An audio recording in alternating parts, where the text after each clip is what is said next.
ସେମିତି ଅବ୍ରାହମ ଯେତେବେଳେ ତିଆରି କଲେ 13 ପର୍ବର 18 ପଦ, ଆଦି ପୁସ୍ତକ 13 ପର୍ବର 18 ପଦ, ଯେତେବେଳେ ତାଙ୍କର ପୁତ୍ର ଲୋଟଙ୍କର ସହିତ ତାଙ୍କର ଝଗଡା ହେବାକୁ ଲାଗିଲା, ଖୁଦ କପଟ କାମ କରିବାକୁ ଲାଗିଲା, ଧନ ସମ୍ପତ୍ତି ପାଇଁ ତାଙ୍କ ପାଖରେ କାମ କରୁଥିବା ଲୋକମାନେ ଈର୍ଷା ହେବାକୁ ଲାଗିଲେ, ଅବ୍ରାହମ ଲୋଟକୁ କହିଲେ ତମେ ପୂର୍ବରେ ଯାଅ, ନହେଲେ ତମେ ପଶ୍ଚିମରେ ଯାଅ, ନହେଲେ ତମେ କୁଆଡେ ଯାଉଛ ଯାଅ, ଏ ସବୁକୁ ତମେ ନେଇକି ପଳାଅ, କିନ୍ତୁ ମୁଁ କଣ କରିବି, ମୁଁ ଯିବି ନାହିଁ। ପରମେଶ୍ୱର କଣ କହିଲେ ଟିକେ ପଢିବା ସେଟା। ସେତେବେଳେ ଅବ୍ରାହମ, ହଁ ସେ ଦୟାକରି ପଢନ୍ତୁ 13:14-18। ଅନନ୍ତର ଅବ୍ରାହମଙ୍କ ଠାରୁ ଲୋଟ ପୃଥକ ହେଲା। ଉତ୍ତାରେ ସଦାପ୍ରଭୁ ଅବ୍ରାହମକୁ କହିଲେ, ଏବେ ତୁମେ ଯେଉଁଠାରେ ଅଛ ସେହିଠାରୁ ଅନାଇ ଉତ୍ତର, ଦକ୍ଷିଣ, ପୂର୍ବ ଓ ପଶ୍ଚିମ ଦିଗକୁ ଦୃଷ୍ଟିପାତ କର, କାରଣ ଏହି ଯେ ସକଳ ଦେଶ ତୁମେ ଦେଖୁଅଛ ତାହା ଆମେ ତୁମ୍ଭକୁ ଓ ଯୁଗାନୁକ୍ରମେ ତୁମ୍ଭର ବଂଶକୁ ଦେବା। ପୁଣି ପୃଥିବୀର ଧୂଳି ପରି ଆମ୍ଭେ ତୁମର ବଂଶ ବୃଦ୍ଧି କରିବା। କେହି ଯେବେ ପୃଥିବୀସ୍ଥ ଧୂଳି ଗଣି ପାରୋଇ ତେବେ ତୁମ୍ଭର ବଂଶ ଗଣ୍ୟ ହେବ। ଉଠ, ଏହି ଦେଶର ଦୀର୍ଘ ପ୍ରସ୍ତରରେ ଭ୍ରମଣ କର, ଯେଣୁ ଆମ୍ଭେ ତୁମ୍ଭକୁ ତାହା ଦେବା। ସେତେବେଳେ ଅବ୍ରାହମ ତମ୍ବୁ ତୋଳି ହିବ୍ରୋନ ନିକଟସ୍ଥ ମମ୍ରିର ଅଲନ ବୃକ୍ଷ ମୂଳେ ଯାଇ ବାସ କଲେ। ପୁଣି ସେଠାରେ ସଦାପ୍ରଭୁଙ୍କ ଉଦ୍ଦେଶ୍ୟରେ ଗୋଟିଏ ଯଜ୍ଞବେଦୀ ନିର୍ମାଣ କଲେ। ଆଉ ଥରେ ସେ ଦୁଃଖର ପରିସ୍ଥିତିରେ ସେ ଯଜ୍ଞବେଦୀ ନିର୍ମାଣ କଲେ, ସବୁ ବିଷୟକୁ ପରିତ୍ୟାଗ କଲେ। ପରମେଶ୍ୱର ତାଙ୍କୁ କହିଲେ, ତମେ ପୂର୍ବରେ ହଉ କିମ୍ବା ପଶ୍ଚିମରେ ହଉ କିମ୍ବା ଯେଉଁ ଜାଗାରେ ହଉ ଆମେ ତୁମକୁ ଆଶୀର୍ବାଦ କରିବା। ଲୋଟ ଅନେଇକି ଦେଖିଥିଲା ଉର୍ବର କେଉଁ ଜାଗାରେ ଅଛି, କେଉଁ ଜାଗାରେ ଫଳ ହେବ, କେଉଁ ଜାଗାରେ ଚାଷ ହେବ, କେଉଁ ଜାଗାରେ ସବୁ ବିଷୟ ଠିକ ହେବ। ଏପରି ପରିସ୍ଥିତିରେ ଦ୍ୱିତୀୟ ଯଜ୍ଞବେଦୀ ଅବ୍ରାହମ ତିଆରି କରିଥିଲେ। ଆଉ ତୃତୀୟ ଯଜ୍ଞବେଦୀ ଯଦି ଆପଣ ଦେଖିବେ ଆଦି ପୁସ୍ତକ ଆପଣ 22 ପର୍ବର 9 ପଦରେ ଆପଣ ମୋ ପ୍ରିୟ ଲୋକମାନେ ଦେଖିପାରିବେ। ଆଉ ପରମେଶ୍ୱରଙ୍କ ନିରୂପିତ ସ୍ଥାନରେ ଉପସ୍ଥିତ ହୁଅନ୍ତେ ଅବ୍ରାହମ ସେଠାରେ ଏକ ଯଜ୍ଞବେଦୀ ନିର୍ମାଣ କରି ତହିଁ ଉପରେ କାଠ ସଜାଡ଼ି ଆପଣା ପୁତ୍ର ଇସାକକୁ ବାନ୍ଧି ବେଦୀର କାଠ ଉପରେ ଶୁଆଇଲେ। ବେଦୀର କାଠ ଉପରେ ଶୁଆଇଦେଲେ ତାକୁ ନିଜର ସନ୍ତାନ ଇସାକକୁ। ମୋ ପ୍ରିୟ ଲୋକମାନେ, ଅବ୍ରାହମକୁ ସମ୍ପତ୍ତି ବାନ୍ଧି ପାରିଲା ନାହିଁ, ଅବ୍ରାହମକୁ କୌଣସି ବଡପନ ବାନ୍ଧି ପାରିଲା ନାହିଁ, ନିଜର ସନ୍ତାନ ମଧ୍ୟ ତାକୁ ଲୋଭ ହେଲା ନାହିଁ। କଣ ପାଇଁ ଜାଣିଛନ୍ତି? ଇସାକ ପଚାରିଲା, ହେ ପିତା, ତେଲ ଅଛି, ପାଣି ଅଛି, କାଠ ଅଛି, ସବୁ ଅଛି, ହେଲେ ମେଣ୍ଢା କାହିଁକି ନାହିଁ?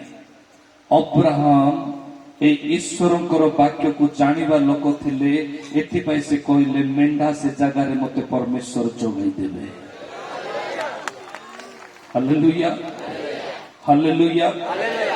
କେତେବେଳେ ଆମେ ଜାଣିବା ଯେ ପରମେଶ୍ୱର ଆମକୁ ଯୋଗାଇ ଦେବେ? କେତେବେଳେ ଆମେ ଜାଣିବା ଯେ ପ୍ରକୃତରେ ମୁଁ ମୋ ବନ୍ଧନରୁ ମୁକ୍ତ ହେବି?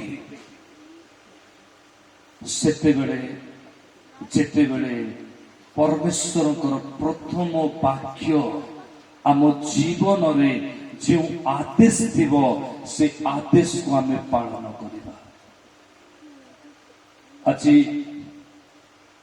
ଅନେକ ପ୍ରକାର ଲୋଭ ଆମମାନଙ୍କ ଜୀବନରେ କାମ କରେ, ଅନେକ ପ୍ରକାର ସମସ୍ୟା ଆମ ଜୀବନରେ କାମ କରେ। ଏମିତି ଏମିତି ସାମ୍ନା ମତେ କରିବାକୁ ପଡୁଛି, କହିଲେ ଦୁଃଖ ବି ଲାଗିବ, ଲାଜ ବି ଲାଗିବ। ଗୋଟେ ମାକୁ ଦିନେ କ୍ୟାନ୍ସର ହେଇଯାଇଛି। କଣ ହେଇଛି? କ୍ୟାନ୍ସର ହେଇଯାଇଛି। ସେ ଆଡଭାନ୍ସ ଦାନ ଏମିତି ଧରିକି ଆଇଲା ମୋ ପାଖକୁ। ହେ ପ୍ରଭୁ, ମୁଁ ଆଶ୍ଚର୍ଯ୍ୟ ହେଇଗଲି, ଟଙ୍କା ଧରିକି କଣ ଆସୁଛି ସେ? ମୁଁ ଭାବିଲି କିଛି ଗୋଟେ ଅଛି, କାହିଁକି ଆଜିକାଲି ଦାନ ଦେବା ଲୋକ ନାହାନ୍ତି, ଦାନ ନେବା ଲୋକ ଅଛନ୍ତି। ପ୍ରେଜ୍ ଦ ଲର୍ଡ, ହାଲେଲୁୟା।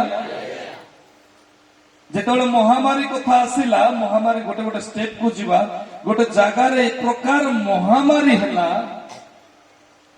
नियम सिंधुक नहीं कि गला बेले से महामारी बंधन को दूर करने पाई सुना रूपा केजी केजी देवाक पड़ा पालेस्टाइन लोक मान प्रेज द लॉर्ड हालेलुया आम नेक्स्ट आसवा हेले से मां को मु देखिली आईटा करुचे से मत एटा तार तो एटा काटी दे कौन है तांको पुओ कहले नहीं आज्ञा विशाखापट्टनम मेडिकल को आम नहीं डॉक्टर ऑपरेशन कहले ऑपरेशन कहला परे संगे संगे मां कहला जे नहीं नहीं जयपुर को जीवा सारनपेट टावर को जीवा जड़े बाबू अच्छा प्रेयर कर तार आगु जना पड़ा नहीं कि विशाखापट्टनम गला पर ही जना पड़ा नहीं नहीं काटी देवे कहले तो से जना पड़ा ठीक अच्छे मु प्रेयर करुछि गहली थे आम समस्त प्रेयर करू कि छुई छुई की प्रेयर करू जड़े जड़े पलि आसिले तो निश्चित भाव में प्रेयर कला बेलू मु प्रभु को पचारि हे प्रभु एटा कौन एमती से मां को पचारा कौन एमती से कहला किसी नहीं बाबू एमती गला कौन ही प्रकृत प्रभु मते कथा को प्रभु मते गोटे कुकुड़ा को देखले प्रेयर कला बेलू से मां को पचारा मां न कहला कोकरे कौन कहले से मां कहले बाबू ए कथा क्या कह ना कोकरे को सहित कौन एमती संपर्क अच्छी क्या कह ना कहल तमें जानी मत पचारुच कौन क्या कह ना हे प्रभु मत खाली कुकुड़ा देखल टोटाल स्टोरी कह कौन है प्रभु कहले राति रे देशी कुकुड़ा तरकारी रोसई काले बहु झील भाई पुओ किए खाईदेवे बोलिकी मां गोटे गिना पाटिया तले रचेई रखी